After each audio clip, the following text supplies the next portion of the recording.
Depuis pratiquement près de 10 ans aujourd'hui, depuis 2012, le Sahel brûle. Et la France qui est venue en une nation salvifique ou qui venait sauver n'a rien fait du tout. Est-ce qu'aujourd'hui, on peut continuer à faire taire ces populations? Est-ce que la France peut avoir les moyens de taire ces peuples? Gamal Albin. Abina, Abina, voilà. c'est Gamal Abina, voilà. Abina, merci. Euh, voilà, il n'y a pas de souci, je vous donne l'orthographe exacte. Donc, oui, non, la France ne peut pas faire taire les populations, si ce n'est au prix d'un massacre, comme c'est déjà arrivé d'ailleurs dans le passé. On a toujours tendance à oublier que la France est l'ancienne, enfin, on ne l'oublie pas, la France et l'ancienne puissance coloniale ne travaillent que pour ses intérêts.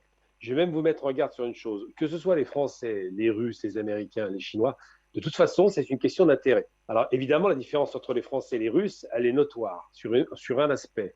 Les Russes n'ont pas colonisé. Ce n'est pas une puissance coloniale. Ça a été un empire, effectivement, l'empire soviétique, mais ce n'était pas une colonisation.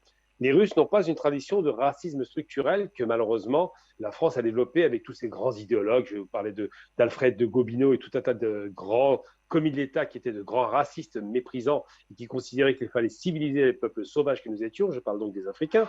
Et donc la France a une tradition qui va à la fois se coupler d'un mépris un mépris littéralement racial, on peut utiliser le terme, et en même temps d'un mépris culturel. Il se croit le peuple des Lumières, le peuple qui aurait tout inventé, hein, et surtout, et pour finir, le créateur de la République. Donc la République est un vent révolutionnaire qui a démarré, c'est vrai en France, mais très rapidement, la République a laissé place à un empire, à l'empereur Napoléon, qui était déjà dans une perspective de colonisation.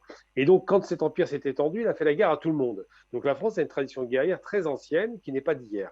Alors, il y a à la fois la volonté impérialiste qui a existé depuis très longtemps en France depuis Napoléon, mais surtout l'autre aspect, c'est la volonté néo-impérialiste et raciste, qui consiste à dire que les pays barbares, comme ils croient avoir la possibilité de nommer les Africains en général, je parle de l'Afrique du Nord au Sud, les Arabes inclus, eh bien ces pays-là seraient des pays qui mériteraient d'être colonisés, d'être civilisés, d'être amenés dans une sorte de code de civilisation ou civilisationnel européocentré ou franco-centré.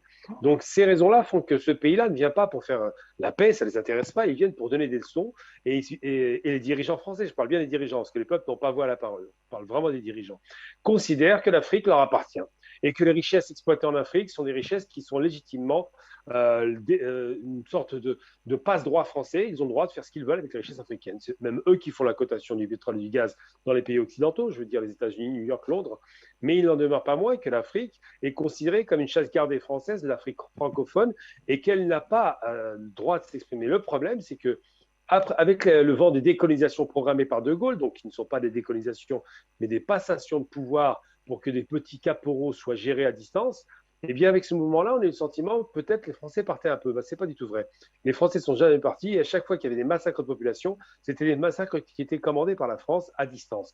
Et quand ceux qui massacraient les populations n'avaient pas le pouvoir de le faire, n'avaient pas les moyens de le faire, eh bien, les Français intervenaient directement au motif, soi-disant, de restaurer une démocratie de façade, de soi-disant ramener la paix civile ou aujourd'hui de lutter contre le terrorisme. Mais toutes ces manœuvres grossières ne constituent qu'une seule réalité, c'est que la France défend ses intérêts économiques, bien compris, pétrole, gaz pour certaines régions, minerais de fer, charbon pour d'autres régions, ou simplement, et le plus important pour la France, car c'est primordial, l'uranium, parce que la France dépend de ses centrales nucléaires à 77%. Elle ne dépend pas essentiellement du pétrole et du gaz, mais bien de l'uranium, donc de l'électricité nucléaire. Et donc, c'est une vraie panique à bord. Si les Français perdent ce contrôle de la région, je parle bien du Niger et du Mali, c'est uniquement parce qu'ils ont des intérêts effectivement géostratégiques et géoéconomiques importants. Ça, c'est la première des choses. Deuxième chose, est-ce que la France peut écraser les volontés populaires?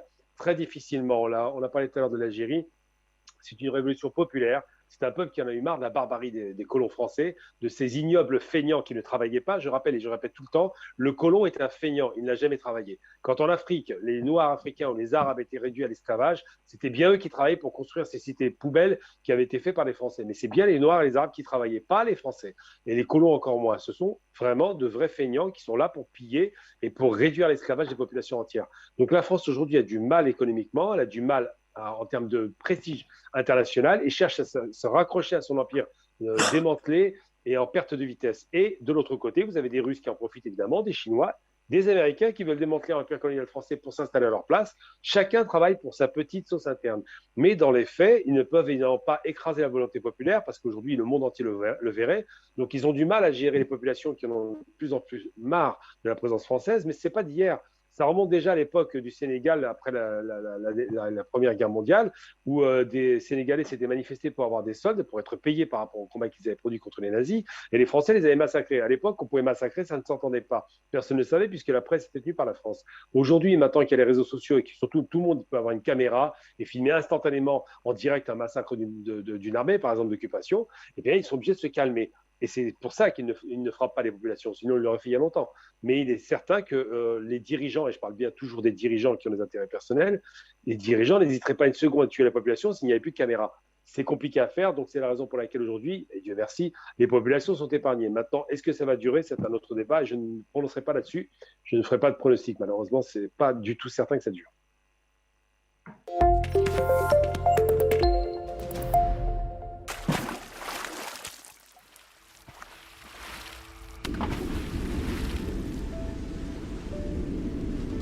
Afrique Média. Le monde, c'est nous.